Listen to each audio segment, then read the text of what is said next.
The 2600 Plus is a brand new console by Atari that can play 2600 and 7800 games, but you might have been hearing some negative things about it. Is this console really that bad? And if not, is it worth considering over other options like the Retron 77 and Atari Gamestation? Well, let's take a look.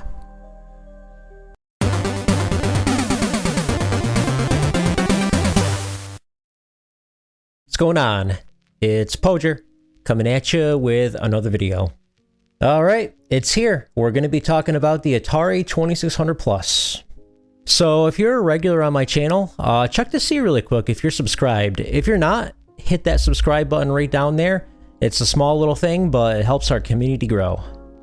Also, with the holiday coming up, take a look at our store. Might be a good time to order some stuff. Just go to shop.pojer.net. We got t-shirts, coffee mugs, and more. Anyway, we're gonna get started.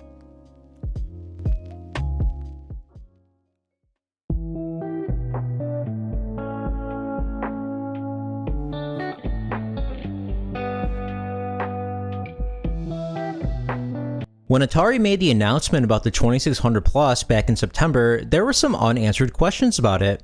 We knew it was going to use software emulation, which was a bit of a disappointment, but how's the compatibility with games? And is it worth considering over the Retron 77 and Atari Gamestation?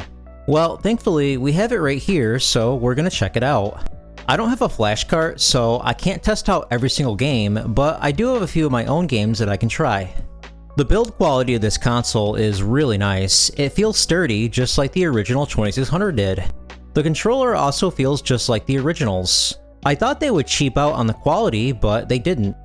The joystick itself has a rubbery finish, which is different from the original controllers, but I actually like it. The console comes with a 10-in-1 cartridge, which contains Adventure, Combat, Dodge 'em, Haunted House, Maze Craze, Missile Command, Real Sports Volleyball, Surround, Video Pinball, and Yar's Revenge. These games are a nice introduction to the console, and I think they selected the right titles to be included on here. It would have been cool if they threw in some later titles like Secret Quest or Solaris, but maybe they're saving those for later. And it would have been nice if they also threw in some paddle games like Super Breakout, but Atari is selling a separate multi-cart that includes those. Some people might be wondering why Atari included 10 games and not 20 or 30. They could have easily done that, but I think the point of this console is to have the ability to play your own cartridges. If you want a unit that already has a big collection of games, you're going to want the Gamestation, which I made a video on. Check that out. When you actually boot the 10-in-1 cartridge, you don't actually get a menu where you can select the game that you want. Instead, there's dip switches on the back of the cartridge that let you select the game. If you want to play a certain game, the front of the cartridge will tell you where the dip switches need to go. I know including an on-screen menu would have been difficult because of the weird shape of the playfield graphics, but I felt like they could have come up with something better than this.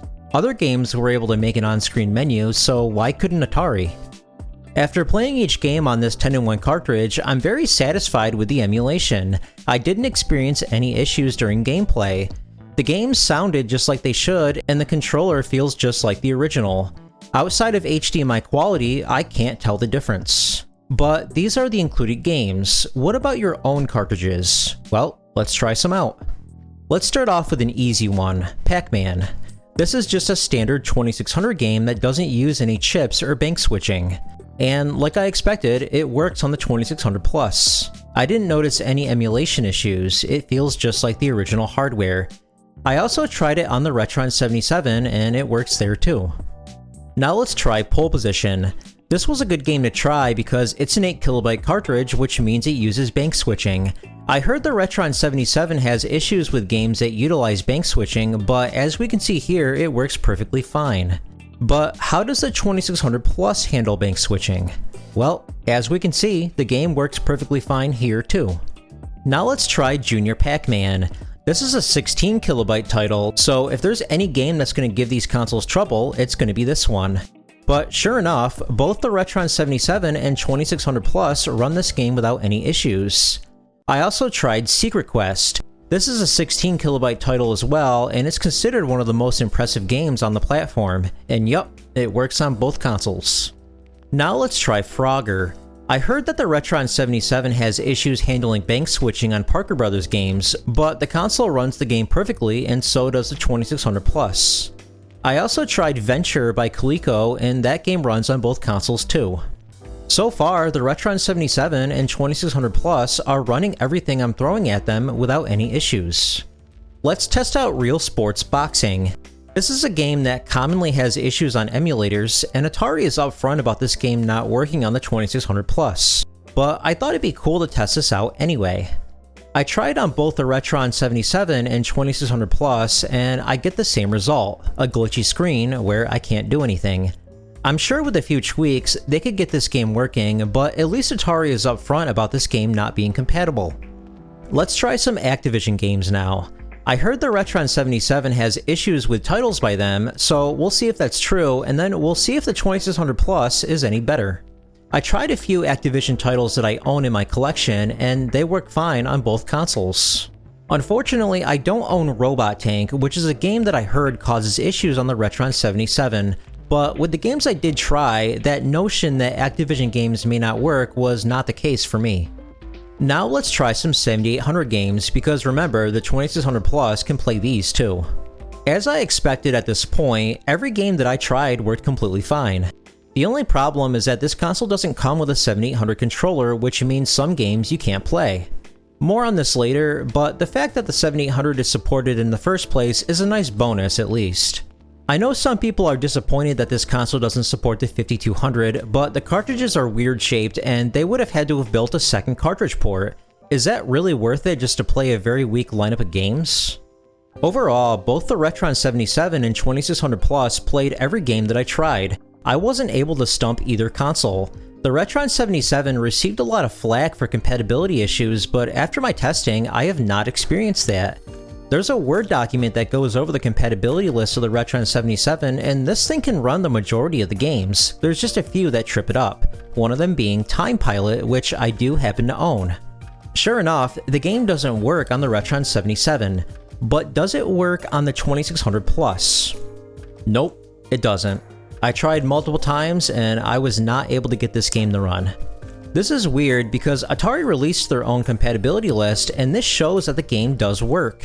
So either there's something wrong with my cartridge or the compatibility list is not completely accurate. So let's talk about what comes with the console because I am somewhat disappointed. You get the unit itself, one controller, the 10-in-1 game, and the required cords. You don't get a paddle controller or a 7800 controller, which is a disappointment because there's many paddle games you won't be able to play, and like I mentioned before, some 7800 games require the controller for that console. I think at the very least, rather than sending a standard 2600 controller, they should have sent a hybrid controller that works with paddle games and 7800 titles, but instead they just shipped the standard controller that only works for joystick games on the 2600. This is something that the Gamestation got right. Their controller did have functionality for paddle games and 7800 titles. It was basically an all-in-one controller. I wish that the 2600 Plus did that too. Unfortunately, the 2600 Plus doesn't come with a lot of features. Outside of changing the aspect ratio, the console is very primitive. There's no save states, bezels, or scan lines that you can add or change. This unit has no more features than an original 2600 from 1977. I personally don't mind this because I always play my games without scan lines or bezels and I never use save states, but since they're using software emulation anyway, why not just include these extra features? Even the Retron 77 has save states and that console came out 5 years ago. So here's a question, why not just buy a regular 2600 off eBay? What's the benefit of getting the 2600 Plus? Well, there's one simple answer. The original console only outputs an RF, which is very grainy quality. This will make games look very distorted on modern TVs. RF adapters are also very annoying cords to use. The middle piece bends very easily and sometimes they're really hard to screw into the back of TVs. The 2600 on the other hand outputs HDMI. This is much more convenient and it means the output quality is crystal clear. There's literally no other way to play the 2600 or 7800 games with HDMI output outside of getting your original consoles modded. Let's talk about the Atari Gamestation for a second. This is a plug-and-play console that already has games preloaded into it. It has way more games included than the 2600 Plus, but it doesn't take cartridges. I made a video going over the Gamestation, so like I mentioned before, definitely check that one out. But here's the big question, should you get this over the 2600 Plus? Well, it depends. If you don't already own 2600 games and you don't plan on buying any, the Gamestation comes with 139 Atari games preloaded. To me, this is the clear winner if you want to automatically inherit a bunch of games. But if you're interested in collecting for the 2600 or 7800 or already have a collection of Atari games, the 2600 Plus might be the better option. Or if you want to be weird like me, you can get both.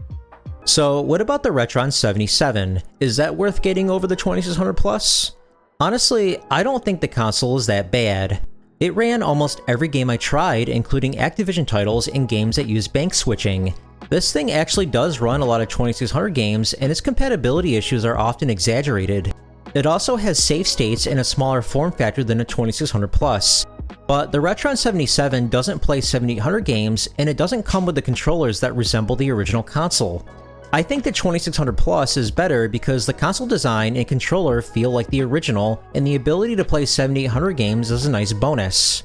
But the Retron 77 is cheaper and might be worth it if you don't care about 7800 games. So here's my final thoughts. You're essentially getting a console that feels just like the original, and will most likely play your entire library of games without any issues. I honestly had a blast playing this. The controller feels great, the emulation feels perfect, and it ran nearly every game that I tried. What more could you possibly want? Well, the controller doesn't have any settings that you can change except for the aspect ratio. You don't get a lot of accessories with your purchase either, and I'm still disappointed that they went the software emulation route. But overall, I do think this console gets more hate than it should, and I think it's worth it if you have your own games or you plan on collecting them.